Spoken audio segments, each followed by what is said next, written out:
Your name is Toby. I want to hear you say it. Your name is Toby. You're going to learn to say your name. Let me hear you say it. What's your name? Kunta Kinte.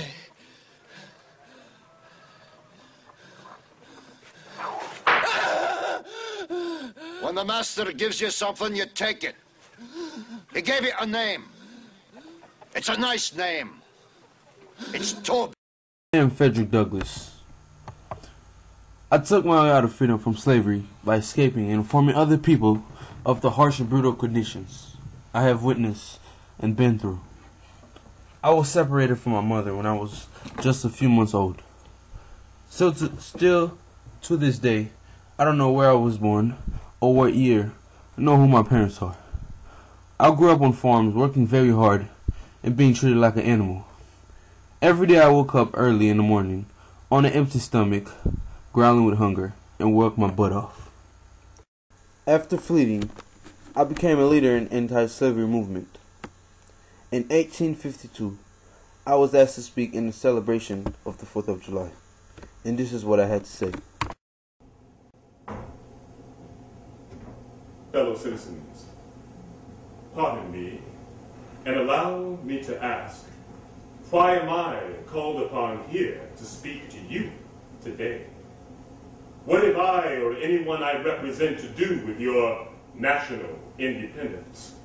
Or are the great promises of political freedom and natural justice embodied in the Declaration of Independence extended to us? Would to God, for both your sakes and ours, an affirmative answer would truthfully return to the question, but such is not the state of the case. I say with a sad sense of disparity between us, I am not included within the pale of your glorious anniversary. Your high independence only reveals the immeasurable distance between us. The blessings you celebrate this day and rejoice is not enjoyed in common. The rich inheritance of life, liberty, prosperity, and independence granted to you by your forefathers are not shared by me. The sunlight that brought life and health to you brought stripes and death to me. This 4th of July is yours, not mine. You may rejoice. I must mourn. To drag a man in fetters in the grand illuminated temple of liberty and call upon him to join you in joyous anthems is inhuman mockery and sacrilegious irony. Do you mean to mock me, fellow citizens, by calling me here to speak to you today? If so, there's a parallel in the conduct, and I must warn you that it is dangerous to copy a nation whose crimes towering up to heaven were thrown down by the breath of the Almighty, and that nation buried in irrevocable ruin. I stand today in the cries of appealed and woe-smitten people. Fellow citizens, standing there, being identified with the American bondman, making his wrong mine, I do not hesitate to declare with all my soul the character and conduct of this nation never looked blacker than on this 4th of July. And what to the American slave is the 4th of July? I answer, a day that reveals to him more than any other day of the year the gross conduct and injustice to which he is the constant victim. To him, your celebration is a sham. Your boasted liberty and unholy license, your sounds of rejoicing empty and heartless, your songs and hymns, your sermons and thanksgivings are to him mere fraud, impiety, deception, and hypocrisy, a thin veil covering up crimes that would disgrace a nation of savages.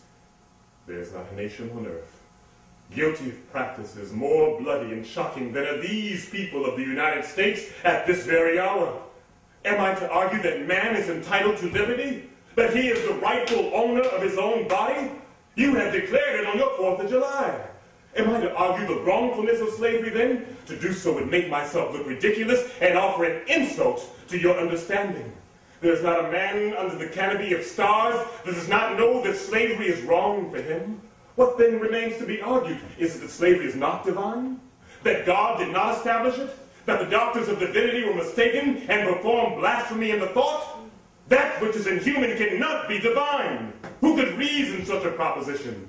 They that can may, I cannot. For the time for such argument is past. I never saw so many ghostly-looking faces as I did on that 4th of July.